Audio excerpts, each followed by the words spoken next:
जय जय श्री राधे कृष्ण। श्री सूरदास जी द्वारा रचित श्री कृष्ण बाल माधुरी के आगे के पदों की व्याख्या इस प्रकार से है। अब कन्हैया थोड़े से बड़े हो गए हैं, चलना सीख गए हैं। मैया आंगन में बैठी हैं और मैया के साथ और भी गोपियाँ बैठी हैं। सब कन्हैया को एकटक देख रहे हैं।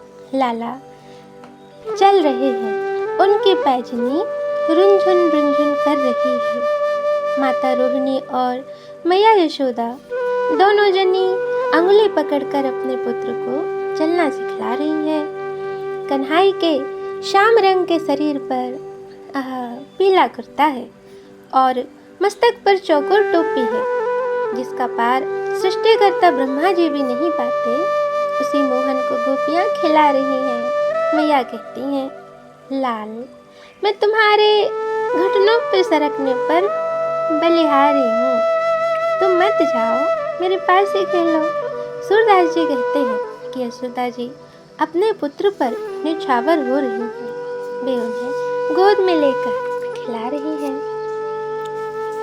श्याम सुंदर पैजनी के चाव से, नूपुर ध्वनि से आनंदित होकर चलते हैं। बार बार उन्हें नया नया सा आनंद होता है। बार बार वे अपने चरणों को देखते हैं और उनकी पैजनियाँ बजती हैं। छम छम छम। छोटा सा मुख है, छोटा सा कुर्ता पहने और कटी में गर्दनी है। गले में यंत्र युक्त हार तथा बगनखा शोभित, भुजाओं में रत्न जटित पहुँची, ललाट पर तिलक लगा है तथा काला डिठौना है। मैया उनकी बलैया ले रही है। श्याम अपने हाथ पर थोड़ा सा मक्खन लिए हैं। उनकी इस छटा पर सूरदास जी बार बार बलिहारी हैं। लल्ला के इस प्रकार चलने पर एक गोपी कहती है, मैंने आंगन में खेलते यशोदा नंदन को एक दिन देखा, तत्काल ही मेरे प्राण, मेरा जीवन सब बदल गया। मेरा शरीर और मन भी काला श्याममय हो गया। मैंने उसे देखते ही लाकर अपने हृदय में ऐसे बिठा दिया और पलकों का ताला लगा दिया कि कोई उसे मुझसे चुरा न सके। लेकिन सखी रे, मुझे मन में बड़ा संदेह हुआ कि मैंने बिठाया तो श्याम को, किंतु हृदय में चारों ओर प्रकाश हो गया, जैसे गुंजा से सुमेरु की तुलना हो। मेरी अपेक्षा श्याम तो उससे भी बहुत महान है। जैसे जल की बूंद समुद्र में पड़ जाए, वैसे ही मेरे गुण और ज्ञान सब उसमें लीन हो गए। पता नहीं मैं उनमें हूँ या वे मुझ में हैं।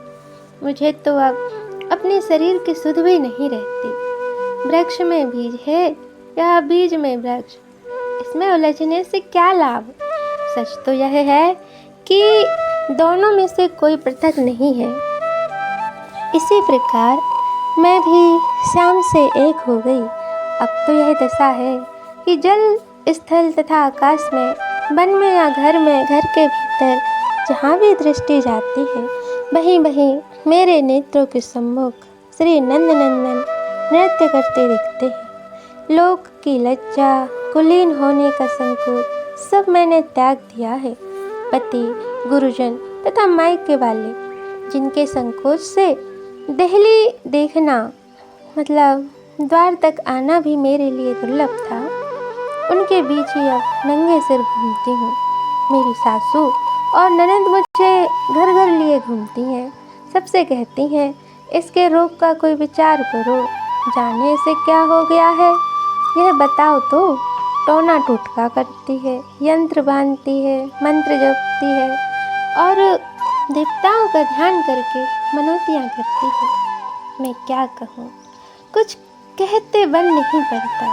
संसार के दूसरे सब रस, सारे सुख मुझे खारे लगते हैं। सूरदास जी कहते हैं, इन मोहन के रूप रस के स्वाद का जो लोभी है, उसका आनंद तो वही जानता है जिसने उस रस स्वादन का स्वाद चखा हो। उस रस का वर्णन संभव नहीं है।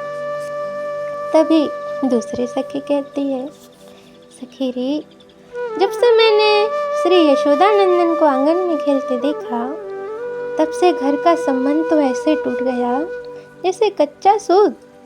उनके अत्यंत बड़े बड़े कमल दल के समान लोचनों में काजल की रेखा इस प्रकार शोभित थी, मानो नेत्र गोलक का वेश बनाकर भ्रमर बड़ी चाह से मकरंद ले रहे हों। जब वे तुतलाते हुए बोलते हैं, तब उस वाणी को सुनने के लिए कान उत्कंठित रहते हैं और नेत्रों के मार्ग से प्रेम उमड़ पड़ता है। मेरे तो प्रेमाश्रु बहने लगते हैं। भला किससे वे अश्रु रोके जा सकते हैं? दूध की दोनों दतुलियाँ प्रकाशित होती हैं। उनकी ज्योति इस प्रकार जगमग जगमग करती है, मानो सौंदर्य के मंदिर में रूप के रत्न की ज्योति। सूरदास जी कहते हैं कि उस सुंदर मुख को देखकर हृदय में आनंद समाता नहीं, मानो पूर्ण चंद्रमा को पाकर कुमुदनी की कामना पूर्ण हो गई हो, वह पूर्ण हो उठे हो। आहा, कितना सुंदर दृश्य है। गोपियाँ यशोदा जी से कहती हैं, यशोदा रानी, तुम्हारा गोपाल चिरंजीवी हो। हे ब्रजरानी, तुम्हारा यह मनोहर बालक बलराम के साथ शीघ्र बड़ा हो और दीर्घ आयु हो। पुण्य कर्मों के फल से यह शिशु इस प्रकार उत्पन्न हुआ, मानो समुद्र की सीप में कोई मोती। समस्त गोकुल का यह प्राण है, जीवन धन है और शत्रुओं के हृदय का कंटक।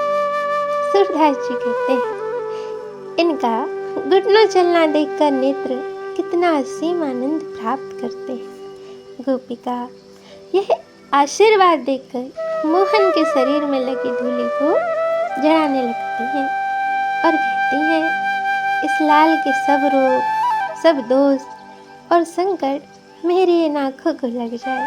यशोदा रानी, तुम्हारो लला जुग जुग जीवे। गोपिका मैया से कहती हैं, हे ब्रजरानी, मैं तो तुम्हारे लाल पर मोहित हो गई हूँ। तुम तनिक पास आकर इसके सुंदर बड़े बड़े नेत्रों को तो देखो। इसके चंचल नेत्र, मुख पर आहा अंचल के वस्त्र की झलक शोभा दे रही है और मुख के चारों ओर ये जो अलके लटक रही हैं, मानो सेवार में उलझे कमल पर दो भ्रमर इधर उधर घूम रहे हों। श्याम सुंदर का श्रृंगार देखकर गोपियाँ उन पर मोहित हो रही हैं। सूरदास जी कहते हैं कि ब्रज की स्त्रियाँ श्याम सुंदर के ऊपर अपना तन मन धन निछावर किए देती हैं। जय जय श्री राधे। आगे की कथा अगले अध्याय में। राधे कृष्णा।